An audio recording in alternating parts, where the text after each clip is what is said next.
अस्सलाम वालेकुम ट्रेडर्स, मेरा नाम है फैज़ान और आप देख रहे हैं FT academy YouTube channel. Basic to advance forex series के अंदर ये हमारा टॉपिक 7 चल रहा है, जिसमें हम स्ट्रक्चर मैपिंग को डिस्कस कर रहे हैं। चलें कंटिन्यू करते हैं। पिछली वीडियो के अंदर यहीं से हमने इसको ड्रॉप किया था, अब यहीं से हम इसको देखते हैं कि नेक्स्ट आपने स्ट्रक्चर को किस तरह से वॉच करना है और मार्क करना है। अब ये बात भी याद रखें, मैं यहाँ ट्रेड करना फिलहाल आपको नहीं सिखा रहा। ये ना हो कि आप लोग ये सोच रहे हो कि यार स्ट्रक्चर तो ठीक है, ट्रेड कैसे करें। ट्रेड बहुत बात की बात है, पहले एनालिसिस करना सीखेंगे, 100% मार्केट को समझेंगे, ठीक है, उसके बाद जाके आप अपने आप को ट्रेड करने के काबिल बनाएंगे ना।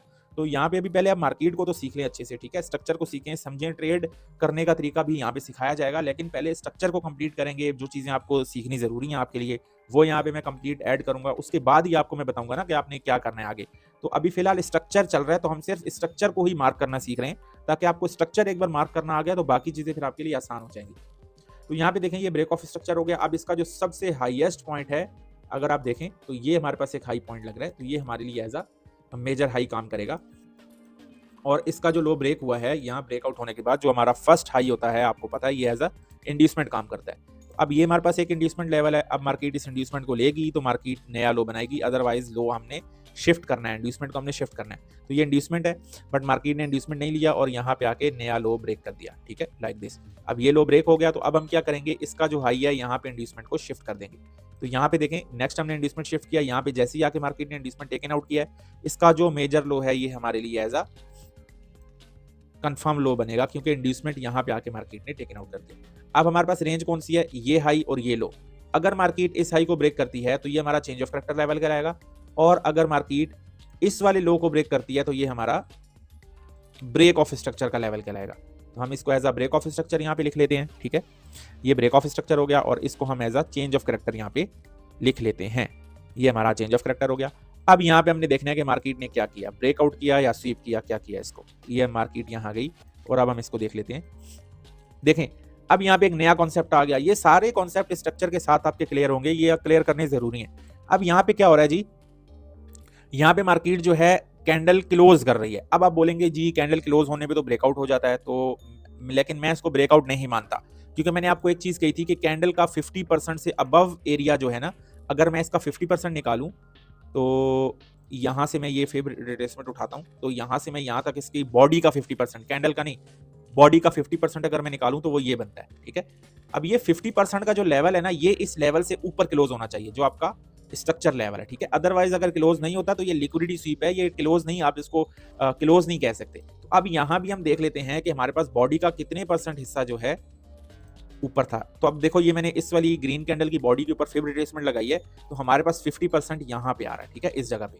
मतलब कि ये जो हमारी लाइन थी ना मेरे भाई, ये वाली लाइन थी, ये लाइन भी इससे ऊपर होनी चाहिए थी, यानी 50% से ज्यादा हमारा हिस्सा जो है इस लाइन से ऊपर क्लोज होना चाहिए था, तब जाके हम इसको एज अ ब्रेकआउट मानेंगे। Otherwise this is not a change of character, क्योंकि यहाँ पे दिखाया यही जा रहा है कि ब्रेकआउट हुआ है, बट ये असल में ब्रेकआउट नहीं है, क्योंकि यहाँ पे प्रॉपर क्लोजिंग हमें नहीं मिली, ठीक है। और इस कैंडल के बिहेवियर को अगर आप देखें तो ये कैंडल ऊपर से काफी ज्यादा लिक्विडिटी उठा के ला रही है, लिक्विडिटी स्वीप हो रही है। तो ये लिक्विडिटी का जो है ये वो है, ठीक है, ये लिक्विडिटी स्वीप का ये साइन होता है। ये कभी भी आपको ब्रेकआउट, ये आपने ऐसी कैंडल को कंसिडर नहीं करना, क्योंकि इसके ऊपर विक भी है बहुत ज्यादा और इसकी बॉडी भी 50% से जो है डाउन है, तो ये हमारे लिए ब्रेकआउट नहीं कहलाएगा। और इसके नतीजे में आप देख सकते हैं मार्केट कभी भी हाई ब्रेक नहीं करती दोबारा, क्योंकि ये लिक्विडिटी स्वीप था, ब्रेकआउट नहीं था। अगर ये ब्रेकआउट होता तो इस स्ट्रक्चर के एरिया से मार्केट बह जाती, बट मार्केट ने क्या किया, यहाँ पे घूमते फिरते नया लो बना दिया। क्यों बनाया, क्योंकि ऊपर से लिक्विडिटी स्वीप थी। बहुत सारे लोग उसको as a change of character मान रहे होंगे, और ये गलत कॉन्सेप्ट है, लोगों को नहीं पता, लोग गलती करते हैं और फिर उसकी सजा उनको मिलती है लॉस की सूरत में।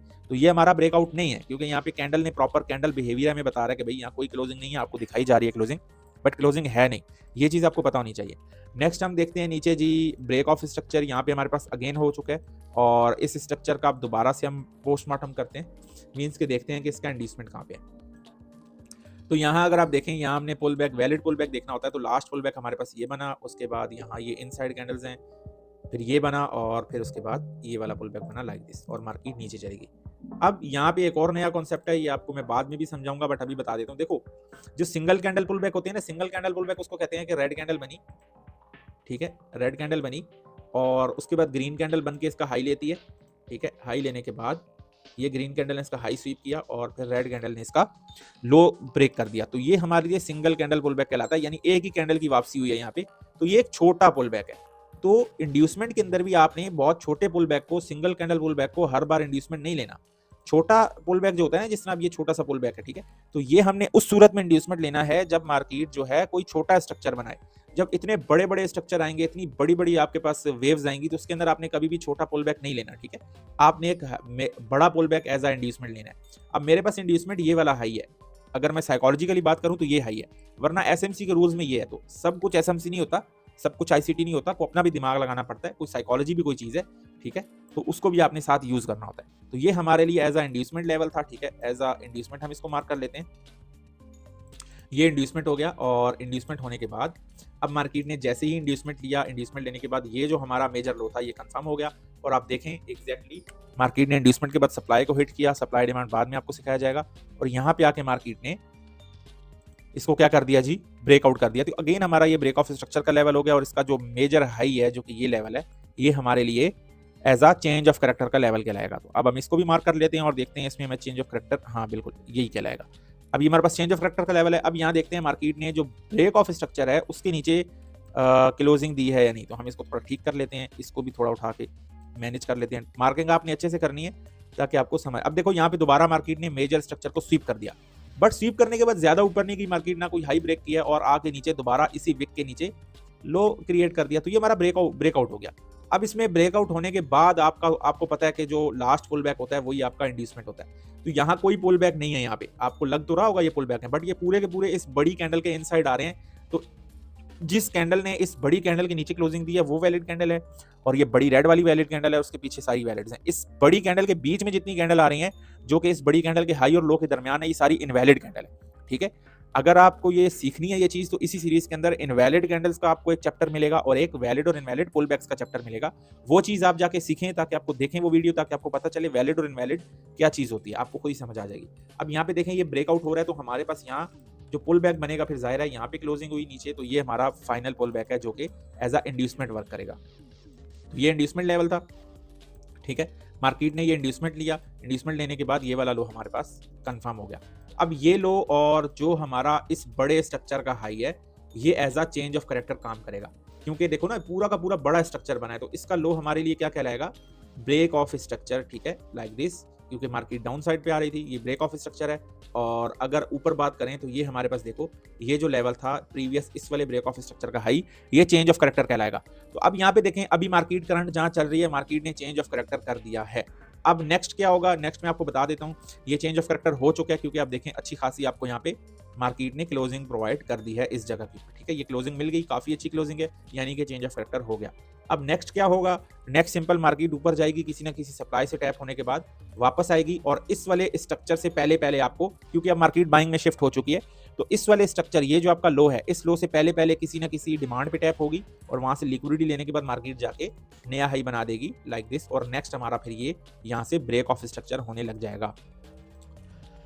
अब ये मैंने पूरे के पूरे यूरो यूएसडी के चार्ट को एनालाइज करके दिखाया कि कैसे आपने स्ट्रक्चर को लेके चलना है। भाई इसको अच्छे से देखें, समझें। ये मैंने सेल मार्केट में स्ट्रक्चर बताया आपको। नेक्स्ट वीडियो में इंशाल्लाह आपको बाय साइड पे स्ट्रक्चर कैसे मार्क करना है बुलिश ट्रेंड के अंदर, वो भी बताऊंगा। कोई ऐसा पेयर देखूंगा जिसके अंदर बुलिश ट्रेंड है, तो मैं आपको उसमें एनालाइज करके दिखा दूंगा। उम्मीद करता हूँ आपको वीडियो पसंद आई होगी, ठीक है। मजीद अगर कोई क्वेश्चन हैं, क्यूरीज हैं, तो यूट्यूब की कम्युनिटी में पूछ सकते हैं, और व्हाट्सएप कम्युनिटी ज्वाइन कर सकते हैं, ठीक है। ये सारी चीजें जो हैं आपने सीखनी है, स्ट्रक्चर को अच्छे से समझना है, तभी आप ट्रेडर बनेंगे। अदरवाइज आप अगर कोई शॉर्टकट ढूंढना चाह रहे हैं, कोई स्ट्रेटजी के पीछे पड़े हैं, जी हम ये सीख के कामयाब हो जाएंगे, ऐसा कुछ नहीं है। आपको कंप्लीट मार्केट का एल्गोरिदम सीखना पड़ता है, तब जाके आप ट्रेडर बनते हैं। अदरवाइज पॉसिबल नहीं है। आप धक्के खाएंगे, लॉसेस करेंगे, और लॉसेस का कोई फायदा नहीं है, ठीक है। अपना पैसा ज़ाया करने वाली बात है। आपको प्रॉफिटेबल ट्रेडर बनना है तो उसके कोई रूल्स हैं, रेगुलेशन है, कोई तरीकेकार है उसका, वो अपनाएंगे तो आप अच्छे ट्रेडर बनेंगे। अदरवाइज आपके नसीब में भाई लॉस है। और अपने आप को सुधारें, अच्छी ट्रेडिंग सीखें, कंप्लीट मार्केट के डायनामिक्स को सीखें, ताकि आपको पता चले कि ट्रेडिंग कैसे की जाती है और कैसे आपने एक कंसिस्टेंट प्रॉफिटेबल ट्रेडर बनना है। मिलते हैं नेक्स्ट टॉपिक के अंदर, आपको बाय साइड का स्ट्रक्चर दिखाएंगे इंशाल्लाह। ख्याल रखिएगा अपना, वीडियो को लाइक करें, चैनल को सब्सक्राइब करें, ठीक है। लोगों के साथ शेयर करें इस चैनल को, ताकि लोग यहाँ बहुत ज़्यादा आएँ और अपनी बेहतरी यहाँ पे उनके लिए बहुत अच्छी चीज़ें उनको मैं सिखाऊंगा, अच्छे कॉन्सेप्ट सिखाऊंगा। मार्केट में जो चीज़ें काम करती हैं वही सिखाई जाएंगी, ताकि लोग अपनी लाइफ चेंज कर सकें यहाँ से, ठीक है। मिलते हैं नेक्स्ट टॉपिक के अंदर, ख्याल रखिएगा अपना, अल्लाह हाफिज़।